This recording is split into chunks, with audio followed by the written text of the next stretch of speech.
Assalamualaikum warahmatullahi wabarakatuh.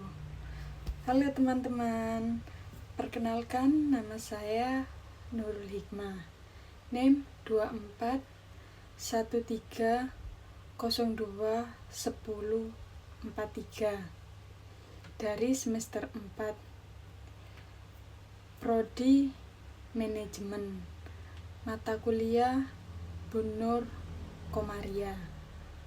Di sini saya akan mempresentasikan tentang visi dan misi organisasi. Bab 1. Pengertian visi dan misi. Pengertian visi.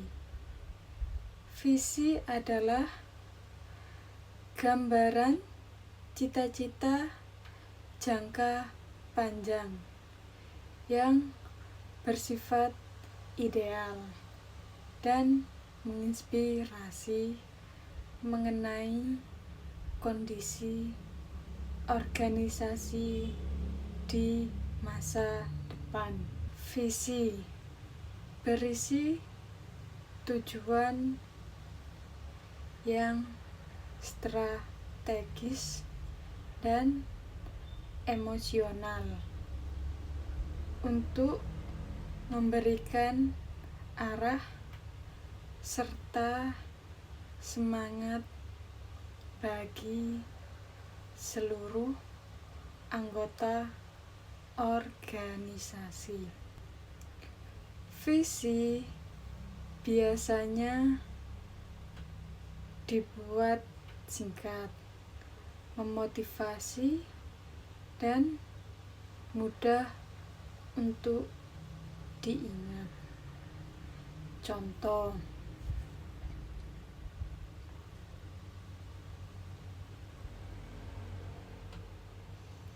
menjadi organisasi mahasiswa yang unggul dalam berprestasi.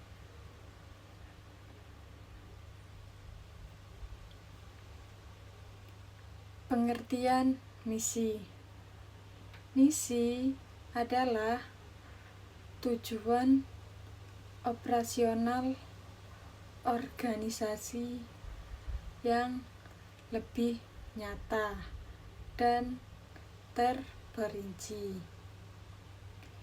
Misi menjelaskan 3 hal pokok. Yang pertama, siapa pihak yang dilayani organisasi. 2. Apa kegiatan yang dilakukan. 3. Serta bagaimana cara pelaksanaannya. Misi bersifat lebih konkret dan menjadi pedoman utama dalam menjalankan kegiatan sehari-hari organisasi. Contoh: poin pertama, mengembangkan potensi anggota melalui program pelatihan dan pengembangan diri. Poin kedua, menyelenggarakan kegiatan pengabdian sosial bagi masyarakat sekitar. Poin ketiga, menjalin kerjasama yang saling menguntungkan dengan berbagai pihak terkait. Keterkaitan visi dan misi. Visi memberikan arah tujuan organisasi, sedangkan misi menjadi langkah nyata yang dapat dijalankan dan diukur hasilnya. Bab 2. Manfaat strategis. Secara strategis, visi dan misi yang jelas menjadi fondasi utama organisasi dengan manfaat sebagai berikut. 1. Mempererat persatuan tim serta membangun budaya menjadi acuan utama dalam pengambilan keputusan serta penentuan prioritas program kerja. 2. Mempererat persatuan, semangat kerja sama, dan membentuk budaya organisasi yang selaras. 3. Mempermudah penyampaian tujuan organisasi kepada seluruh kepentingan. 4. Menjadi dasar penyusunan indikator kinerja, target capaian, serta rencana jangka panjang organisasi. 5.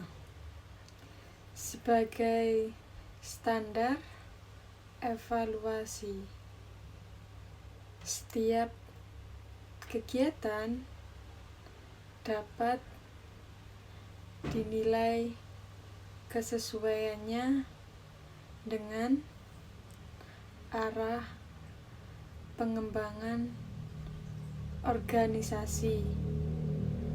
Contoh,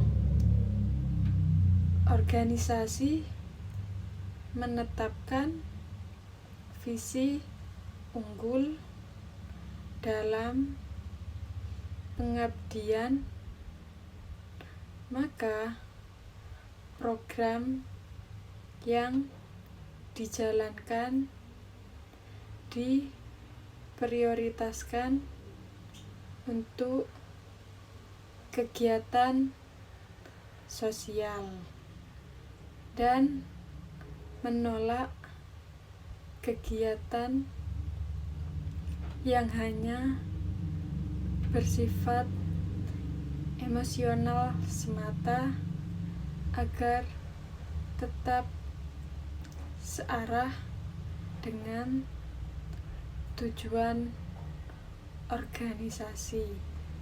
Bab 3. Manfaat operasional. Secara teknis dan harian, manfaatnya adalah: pertama, memperjelas struktur organisasi serta pembagian peran dan tanggung jawab setiap jabatan.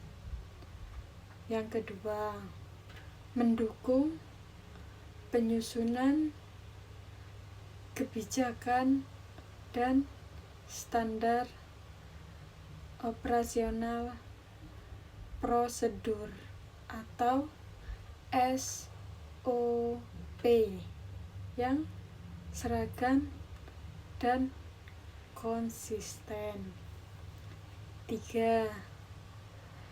Meningkatkan tanggung jawab seluruh elemen organisasi karena tujuan telah ditetapkan secara jelas dan terukur. Yang keempat, mempermudah proses penyesuaian diri dan pengenalan tugas bagi anggota atau karyawan baru. Contoh sesuai misi: mengembangkan keterampilan anggota organisasi, membagi tugas seperti pendidikan, mengatur jadwal pelatihan. Humas mencari narasumber dan dibuatkan aturan kehadiran yang jelas agar semua berjalan tertib. Bab 4. Pendekatan perumusan atau ringkas. Perumusan dilakukan melalui 5 tahap. 1. Mengkaji konteks organisasi seperti melakukan analisis lingkungan internal dan eksternal untuk mengidentifikasi kekuatan, kelemahan, peluang, serta tantangan yang dihadapi organisasi. 2. Melibatkan pemangku kepentingan seperti mengumpulkan masukan melalui wawancara, survei, atau karya bersama anggota, pengurus, dan pihak terkait lainnya. Yang ketiga, merumuskan nilai-nilai utama seperti menetapkan nilai dasar yang menjadi karakter organisasi dan harus tercermin dalam visi serta misi. Yang keempat, menyusun draft dan pengujian, membuat beberapa alternatif rumusan, lalu mengujinya pada kelompok kecil untuk memastikan mudah dipahami dan diterima. Yang kelima, finalisasi dan sosialisasi, menetapkan versi akhir yang terbaik, kemudian menyebarluaskannya kepada seluruh anggota organisasi dan pihak luar. Contoh seperti analisis, anggota aktif banyak tapi kurang terampil di bidang digital. Diskusi, anggota menginginkan lebih banyak pelatihan praktis. Nilai utama seperti inovatif, kolaboratif, bertanggung jawab, dan peduli sesama. Draft yang disusun dibahas rapat, lalu disepakati rumusan akhirnya. Bab 5, kerangka praktis dan contoh template. Untuk mempermudah penyusunan digunakan kerangka berikut. Plat visi, menjadi cita-cita atau keunggulan yang berdampak bagi pihak sasaran pada tahun atau waktu target. Contoh, menjadi lembaga pelatihan terpercaya yang membedakan pemuda desa pada tahun 2028. Template misi, memberikan produk atau layanan kepada siapa, dengan cara atau metode untuk mencapai suatu manfaat. Contoh, memberikan pelatihan teknologi pertanian kepada petani muda dengan pendampingan langsung untuk meningkatkan hasil panen. Bab 6, kriteria evaluasi kualitas. Ada 4 kriteria evaluasi kualitas sebagai berikut. Yang pertama, jelas dan fokus. Rumusan dapat disampaikan dalam 1 kalimat saja, tidak membingungkan, serta bebas dari penafsiran yang berbeda-beda.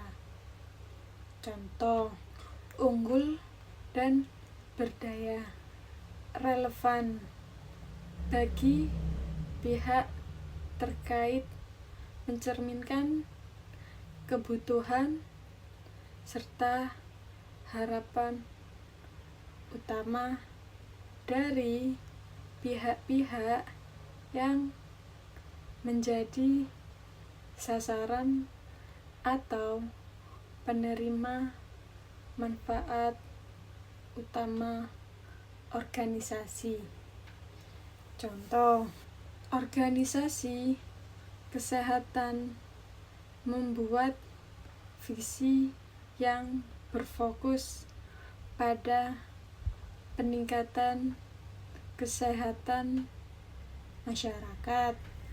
Yang ketiga, terukur dan bisa dilaksanakan, membuat unsur yang nyata, memiliki indikator yang jelas, sehingga kemajuan dan keberhasilan pencapaiannya dapat diukur dan ditindaklanjuti. Contoh, meningkatkan keterampilan 100 anggota setiap tahunnya. 4. Bersifat menginspirasi, mampu membangkitkan semangat, tekad, serta motivasi kerja yang kuat bagi seluruh anggota organisasi untuk mencapai tujuan bersama. Contoh, sama kita tumbuh dan bermanfaat bagi sesama. Bab 7. Map implementasi singkat. Ada 4 tahapan sebagai berikut. Tahap pengkajian atau assess, seperti mengumpulkan data dan menganalisis kesenjangan antara kondisi saat ini. Contoh, melakukan pencatatan jumlah anggota, sarana pendukung, serta kebutuhan program kerja. Tahap penyusunan draft, seperti merumuskan visi dan misi awal bersama tim inti pengurus. Contoh, tim inti menyusun rancangan berdasarkan hasil analisis kondisi organisasi. 3. Tahap uji coba dan penyelarasan, seperti menerapkan pada satu unit atau bidang kerja secara terbatas untuk melihat kesesuaiannya. Contoh, program pelatihan dijalankan dulu selama 3 bulan atau 6 bulan di bidang pendidikan untuk disesuaikan dengan kemampuan anggota. Tahap yang keempat, tahap peluncuran dan pemantauan.